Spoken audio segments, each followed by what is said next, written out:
From CKE Restaurants, the CEO is Andy Puzder. He's one of those guys who maybe will jump off the fence and support somebody. And maybe that's what you think. I mean, last time I think you were for Romney, right? But then I read something that says you're thinking about going for Cruz.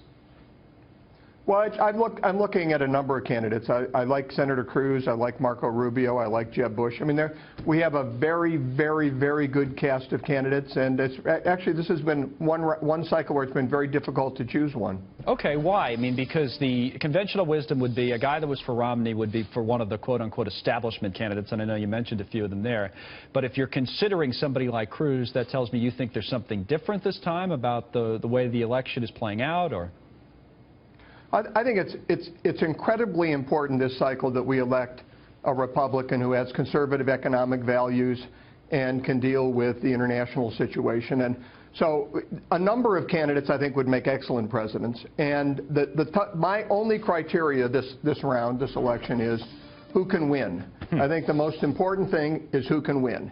And Ted Cruz, there's good arguments that Senator Cruz can win. Marco Rubio, there's good arguments that he can win. So we've got candidates that really have great qualities for being president, but we need to elect somebody. But those arguments are different, anybody right? who can defeat Hillary Clinton is fine with me. Sorry to interrupt, Andy, but those arguments are different about whether Rubio can win. Is kind of a similar argument to saying how Romney could win, that it's a traditional Republican and he'll win in the way that a traditional Republican will win. And, you know, for Cruz, it's a little different because some of the more conventional thinkers, you know, whether the media or others, will say to you that his path to victory or Trump's path to victory is much more different, that there are, and you read about this all the time, these built-in demographic, you know, advantages for the Democrats in the way the country is changing, the demographics are changing, and there are more non-white voters in many states that may be difficult to convince. Do you believe that argument at all, that the path to victory is difficult for a guy like Cruz in a general?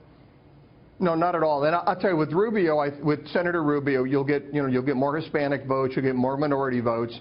But with Senator Cruz and Donald Trump, too, Donald Trump really has kind of awakened a sleeping giant with these blue-collar Republicans. Now, the reason that Mitt lost in 2012, really, it wasn't the Hispanic vote. You could take the Hispanic vote from the 27%, he got up to 50%, and he still would have lost. The problem was these blue-collar Republican voters didn't turn out in the numbers that were needed for the Republicans to win. So bringing those voters out, you only need to move the percentage of non-college educated white Republican voters a few percent to get an electoral college victory. And I think that's what Senator Cruz and Mr. Trump are trying to do. Now, Marco Rubio may get some of those as well. I'm not discounting his ability to win this election.